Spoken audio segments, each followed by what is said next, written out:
What's going on, everybody? Welcome back to the channel. I'm Connor Speed 6. Thanks so much for watching today. We are going to be jumping into all things rally tuning in Forza Horizon 5. Now, as you can see, I am in the 1999 Mitsubishi Lancer Evo VI, the GSR, made famous by Tommi Mäkinen.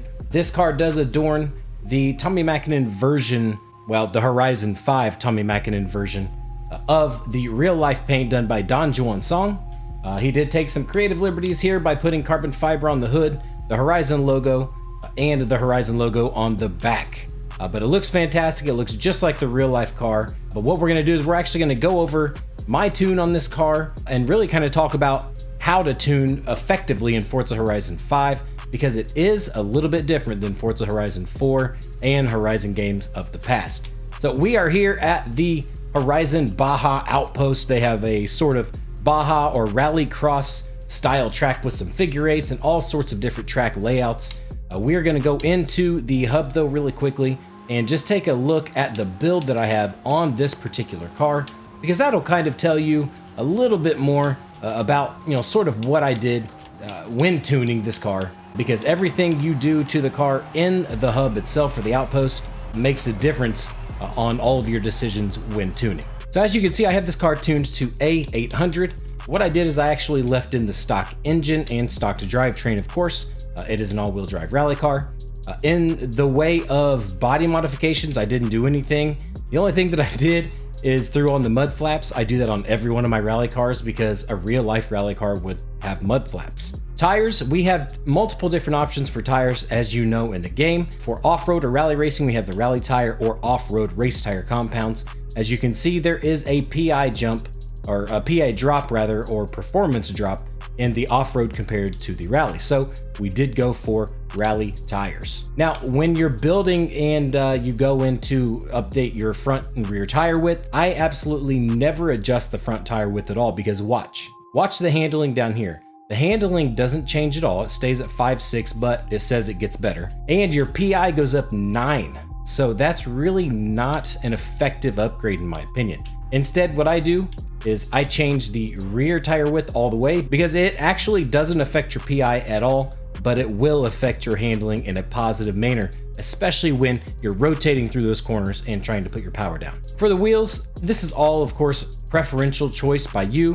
What I did is I simply installed some wheels that mimic the stock wheels on this car, but lowered the weight a little bit. Front and rear wheel size or rim size, I kept stock, and then the track width, I did put both of those front and rear out just a little bit. Now, there's no PI change on the rear, but there is a minor PI change on the front by only 1 point. All right, now the drivetrain. I personally love adjusting the transmission and throwing in an aftermarket transmission, just because I want to have more control of adjusting the gears themselves, because sometimes first gear is really short while the others are really long, or vice versa. So I like to have full control over that tuning adjustment. Now, in the Forza Horizon 5, we have a lot of different transmissions that you can install in the car. We have your basic street, sport, and then you have your race transmissions. Now, the race transmission is what unlocks the gear ratio tuning and such.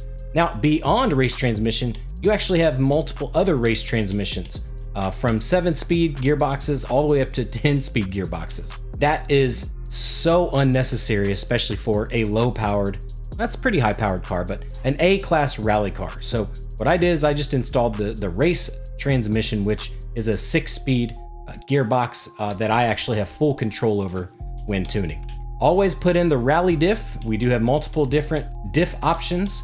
Sport, race, rally, drift, and off-road. I installed the rally diff.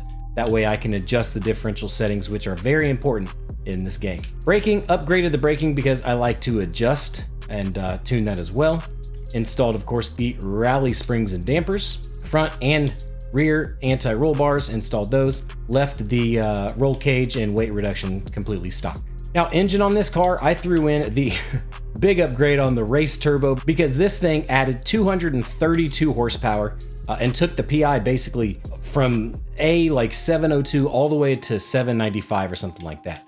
After that, I upgraded the pistons and compression to the race pistons because it was actually more horsepower gained, but less PI used. So it took me straight to 800 PI and gave me a little bit more horsepower than any other combination of engine upgrades available. All right, now that we've checked out the build, let's actually get out in the world and take a look at each tuning component and see what is best for rally racing in Forza Horizon 5. Now, I actually prefer to tune my cars here at the Baja Outpost because this little rally track is pretty awesome. Now, there's a couple things. In Forza Horizon 5, you've got multiple different types of road surfaces, of course. You've got tarmac, then you've got gravel, then you have this sand-gravel combination, and then you have mud. I prefer to tune right here because this surface is right in between the harder compound of the gravel and the softer compound of the mud. So this is gonna kind of give us a little bit of everything when tuning. Now, what you'll want to do though is you'll need to go to your settings and you're going to have to map in your telemetry button. I have my telemetry button as the D-pad down. Mapping a controller is an entire other video in and of itself. It's a little bit asinine and kind of confusing at times. So I've just sort of thrown something together here that allows me to actually tune. Okay, so we are here again at the Baja Outpost. We've got our telemetry pulled up, and what I'm on right now is I'm actually just on the tire heat. We're gonna look deeper into this here in just a minute, but let's go into the actual tuning screen on the pause menu. All right, so on your pause menu, all you have to do is right bumper once to cars and then click tune cars. All right, so tire pressure. Tire pressure is really one of those things that you can adjust really to however you like it, depending on what vehicle you're driving, what type of tires you have installed, and on which surfaces you're going to be driving on. For me, what I found best is to lower the front PSI just a little bit more than the rear PSI, because turning in on rally cars, you want to have that body roll where the front of the car really rolls to the outside a little bit going into a corner. Those outside tires, you want those to have a little bit more room to heat up a little bit more while maintaining your grip. So the 23 in the front, 24 PSI in the back. For now, that's basically what I've found is kind of a sweet spot for the rally tires. Now, the off-road tires that you may install on some of your rally cars, as I already have, those will start at a PSI of like 17 and 16. So you may have to raise those up just a little bit because they are super soft tires with a low amount of PSI, because they're assuming you're going to be driving over stuff in big vehicles that drive off-road. Now, gearing, I always say this, gearing is completely subjective and decided on really what you like the most. For this particular vehicle, I've adjusted the final drive to give me a little bit more acceleration to help my top end, and really just adjusted and fine-tuned by, making adjustments here. And then what I like to do is I like to go out into the world of the game itself and just kind of bang through the gears to see what works best. So my first gear is kind of short, of course. It tops out at 35, 36 miles per hour, but that's okay because you kind of want to get off the line quick. My second gear though, I always try to get my second gear to go over 60 miles per hour because that's going to help your 0 to 60 time a lot. So I just go out and keep doing that. Adjust, tune, adjust, and then I pay attention to my acceleration and speed in the bottom left-hand side of this tuning category to see what gets me the lowest time from 0 to 60 and 0 to 100. In my opinion, the 0 to 100 miles per hour time is much more important than the 0 to 60 because we're not just racing around 60 miles per hour. Everything's probably going to be over 100 miles per hour most of the time. All right, now alignment. This is where your telemetry will really come in handy. I use the tire heat section on the telemetry more than any other screen. What you'll want to do, especially on rally vehicles, is adjust your camber to more of the negative amount, because when you turn the car in, the body rotates naturally. The car's going to try to roll over the outside tires, of course. So you want to make sure that as much of the tire itself is on the ground while you're in a corner. That way your tires heat up evenly and your car can rotate through the corners. So I'll show you a little bit right here. So pulling up telemetry again, you're going to see right here, it's got inner, outer, and middle on all four corners. You always want to keep the tire temperature on the inside of the tire a little bit warmer than the outside of the tire, because when again you corner, the outside of the tire will actually heat up as well.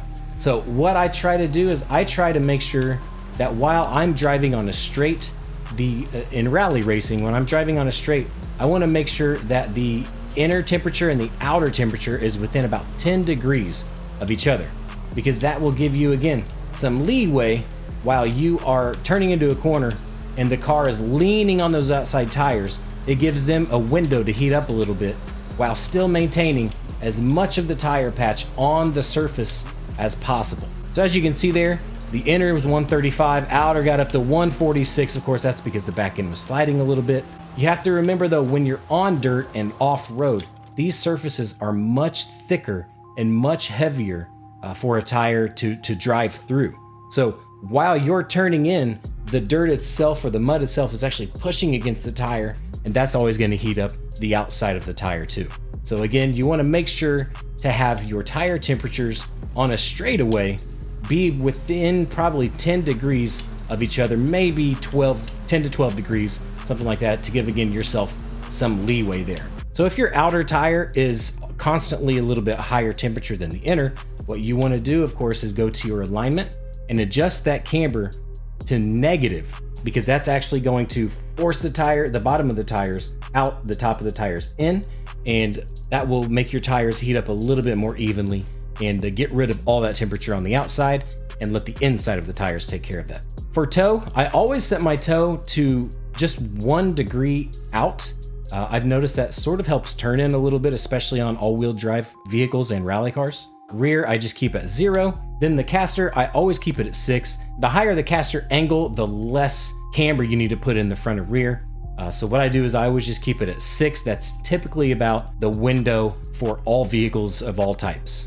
Anti-roll bars. This, again, is vehicle specific, tune specific, build specific. For this particular vehicle and rally cars in general, what you want to do is you want to make sure that the front is fairly soft. That way you have that turn in and the car is a little bit more responsive. But on the rear, you want to make sure it's a little bit tighter, because with the rear anti-roll bars, if they're a little bit too soft, you get too much body roll and the car wants to oversteer and you'll be spinning around quite often on some of those tighter corners. Spring tuning. All right, now this is quite a bit different in Forza Horizon 5 than it was in Forza Horizon 4 especially. What I've noticed on most rally cars is they actually like a stiffer suspension. So on Forza Horizon 4, my front and rear spring rates would have been super low, almost slid all the way to the left. But in Forza Horizon 5, if you're slid all the way to the left, the car is really bouncy. So if you come off of a little bit of a jump and then land, the car wants to sort of bounce. So you don't have that grip when you land.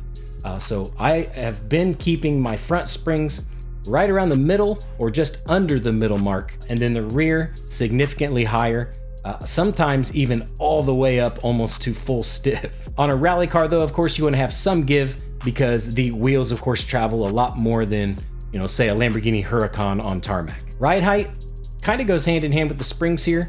The higher the ride height, the more the spring has to travel, and that makes the vehicle a little bit too mushy, especially in this game. So what you want to do is lower it just a little bit. Some of my rally cars, I have them nearly all the way lowered, especially on like the Peugeot 207. That already has, a pretty big wheel gap in there. But this vehicle, it was getting a little bit low and it was bottoming out if I had it too low. So I kind of put it just under the middle mark, and it works really well. Damping is actually one of the unsung heroes of tuning. It's extremely important. The rebound basically changes how fast the suspension pushes the tire back onto the ground, trying to find the road surface. You don't want to have the front especially too stiff, because if you have it too stiff, that spring is going to actually decompress really quickly, and that could cause the car to actually get really skittish and make you understeer big time and lose out in a lot of corners. The same with the rear. You don't want to have it too stiff, because again, if it's too stiff and you go around these corners and lift it, the spring will decompress a little bit more and make you oversteer around. The same with the bump stiffness, really. That allows cars to go over bumps, not huge bumps, but like minor bumps on the road, potholes, and some curbs and things like that. But allows the spring to compress really quickly and get back to its original form without disrupting the grip of the tire on the surface. It's a little bit different for rally cars than it is, of course, for road cars. For rally cars, I want to have my front end a little bit stiffer and near the middle here, and the rear, I want to have that a little bit softer.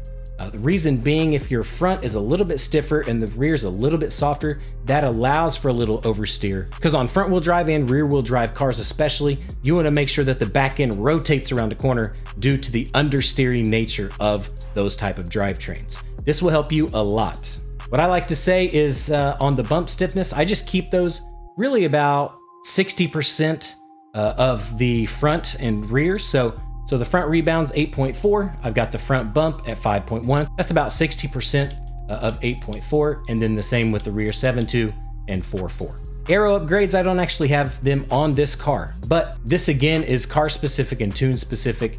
If you are in an all-wheel drive supercar with, 800 horsepower or something like that, you're gonna want to make sure you have downforce, especially on the rear, because the back end of the car wants to travel around on these really high speed, fast corners. So downforce, that's just something to toy with. What I recommend doing is sliding it all the way to the left and then sliding all the way to the right, and then finding yourself a good balance once you test those out to see, which gives you the most grip and where it gives you the most grip. On rally cars though, if you're in a rear wheel drive rally car, I recommend just go ahead and throwing the rear aero all the way up. That way you have as much grip as possible while you're rotating the back end around the corner. And on corner exit, that way you don't spin out as easily. All-wheel drive doesn't really affect it too much. I don't honestly put aero on any of the cars A-class and lower. Some S1 cars do require it. In those cases though, what you want to do is just find that perfect balance, maybe even keep them the same, maybe put the rear a little bit higher than the front, and that'll kind of help the car balance itself out a little bit. Braking, now braking force, again, I just slide it to find out when the braking distance goes down, and then I keep sliding it until I see it go back up. So what I'll do is I'll just again slide left to right, find that good balance between the 60 to 0 and the 100 to 0. When both of those numbers drop a little bit, that's really when I lock it down. I prefer my brake pressure higher, so all of my tunes are going to be about 125 to 150 brake pressure depending on the vehicle. But yeah, this vehicle preferred a front bias braking, and that will actually help the car in cornering too, because that'll help the back end sort of lift off the ground a little bit more and rotate around the corners. Diff tuning, very important, especially on all-wheel drive and front-wheel drive cars. Rally vehicles, of course, is what we're tuning today. So what I do is I actually, in Forza Horizon 5, tune the front acceleration diff almost all the way down, because your diff is going to lock slower, and that's actually going to give you way less understeer. When your diff is locking fast or quicker, that's actually trying to get the wheel to spin a little bit quicker on the outside, so that causes the car to understeer through the corners more. So I lower the front acceleration and I lower the rear acceleration a little bit, but I like to keep the rear a little bit higher to give me that back end rotation and the oversteer that we need on some of the corners that we face in rally racing. The deceleration on front, I lower all the way to 0 because I don't want the wheels locking or anything like that under braking on the front.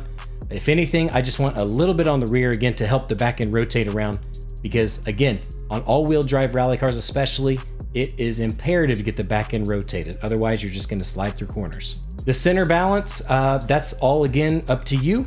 If you raise it up a little bit to the rear on all-wheel drive cars, that means you have a more rear split drivetrain. So it'll push more power to the rear, less power to the front wheels, giving you more of that rear wheel drive vehicle feel, but still having power to all four wheels.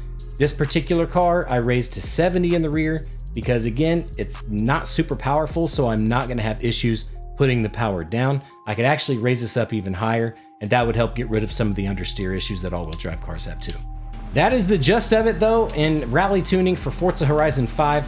Again, it's all super familiar, but quite new at the same time. Again, you are going to have to sort of toy around with each vehicle individually, but if you're tuning a rally car, they're pretty much going to have these similar tune settings or tuning setups. But if you have any questions, don't hesitate to let me know in the comments section below. If this helped you out, please be sure to leave the video a like and subscribe to the channel if you're new here. I really appreciate you guys watching. This vehicle, again, does have an A-class tune available for download. So if you're watching this video and need a tune for your Lancer Evo 6 GSR, search my gamer tag. It is ConnorSpeed6. I will have the tune share code down in the description and pinned comment below. But again, I appreciate you guys watching. That's going to do it for me today. Until next time, I am Connor Speed 6. Much love, everyone. See you soon.